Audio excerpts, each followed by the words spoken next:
In early July 2018, I travelled to Aberdeen to visit my parents. Whilst I was there, I thought I would take in some of the bird life.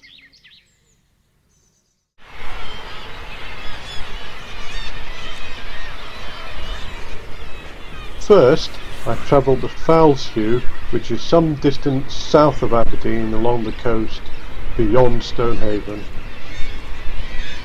There are a lot of birds at Fowlsheugh at this time of year. According to the RSPB, there may be as many as 130,000 at this time of year. The birds you see here are mostly guillemots. They are the black and white birds with the long pointed bills.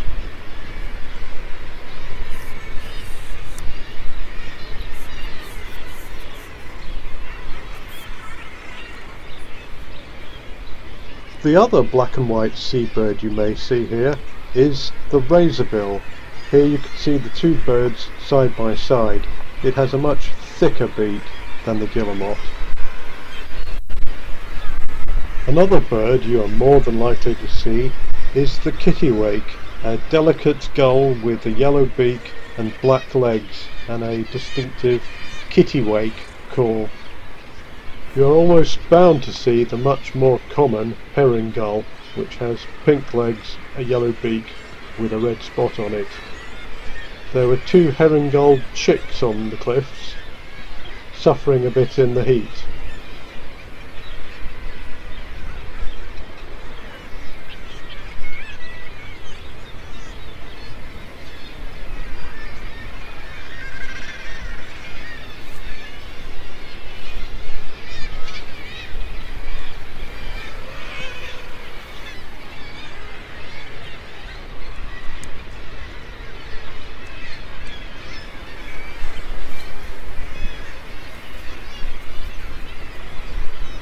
And then, of course, there's the bird everyone hopes to see, the puffin.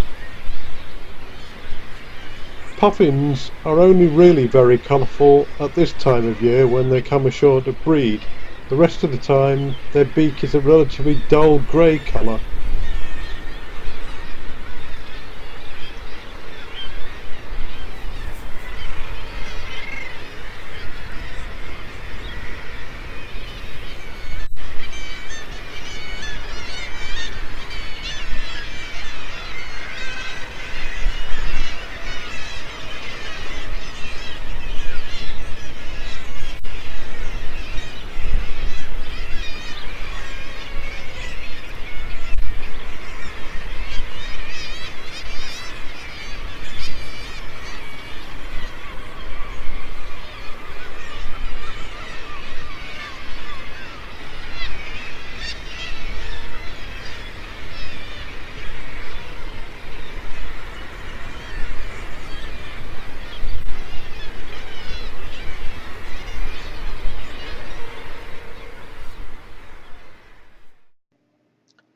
The next day I paid a quick visit to Johnston Gardens, a small park on the western side of Aberdeen.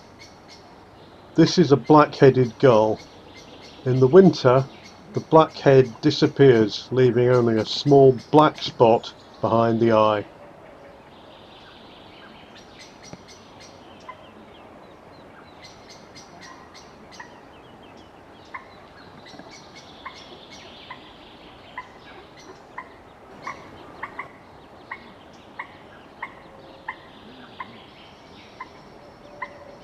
There were also lots of other birds, including a tree creeper, which I entirely failed to get any pictures of.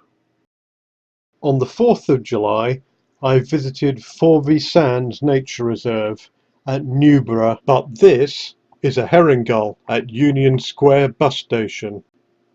Eventually I arrived at Newburgh, which is some way to the north of Aberdeen. This is an oyster catcher.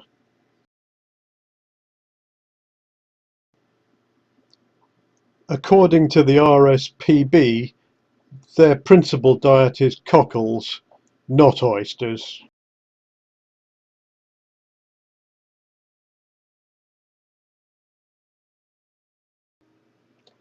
When I reached the dunes, there were quite a number of butterflies. This, I believe, is a dark green fritillary, and I think this is a northern brown argus. There were also quite a number of these little fellows, a kind of moth called the six-spot burnet. Just before coming to the end of the grassy part of the dunes, I came across this ringed plover who seemed quite determined to stand its ground. Then over the last dune and onto a long stretch of flat sand. A constant stream of terns flew by, heading for the tern colony nearer the mouth of the river. This is a sandwich tern. This is an Arctic tern.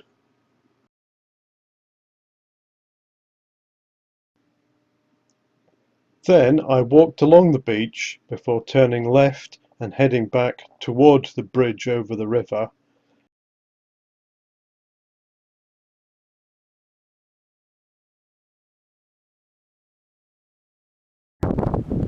Then I walked back to Newburgh and caught the bus back to Aberdeen. On the 5th of July, I got the bus down to the seafront and then wandered back around Aberdeen Harbour into town. This is Aberdeen Seafront, and it's the only time I felt remotely cold during the entire stay, and that was mainly down to the breeze blowing off the sea. If you walk south down the beach, you will come to Footdee, pronounced Fitty here, a small fishing village near the mouth of Aberdeen Harbour. Originally known as Fish Town, Fitty was purpose-built to rehouse Aberdeen's fishing community in 1809. The architect was John Smith, who went on to design many buildings in Aberdeen.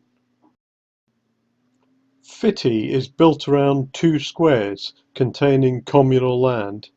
Gradually, people built so-called tarry sheds on the communal land, so that now every house has its own shed.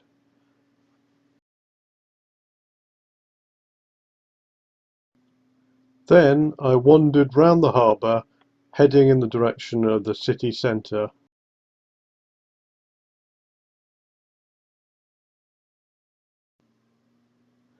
This is fishery patrol vessel Jura.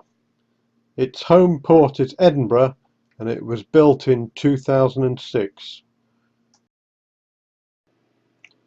This tower block stands on Castle Hill at the far eastern end of Union Street.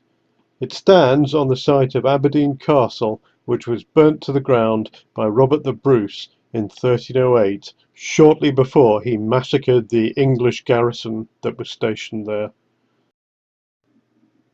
Here's a picture of the innermost part of Aberdeen Harbour, not far from the Union Square shopping centre and the railway station.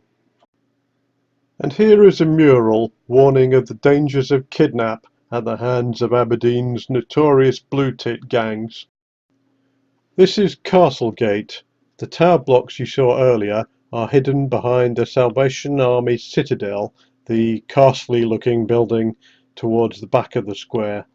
The Mercat Cross lies to the left. Incidentally, before the tower blocks were put up, Castle Hill was also the site of a barracks and the home of the Gordon Highlanders until 1935. They were eventually demolished in 1965 when the tower blocks went up. Nearby, on the corner of Union Street and Broad Street, is Aberdeen Townhouse Clock Tower, which recently had a £4.3 million renovation.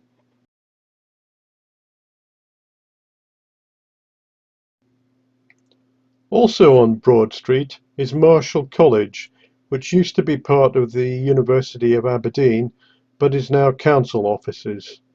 Facing it, there used to be a particularly hideous tower block known as St Nicholas House, which was the old council offices, which they recently knocked down allowing a good view of Marischal College. Now, however, they have constructed an equally hideous collection of buildings which block the view.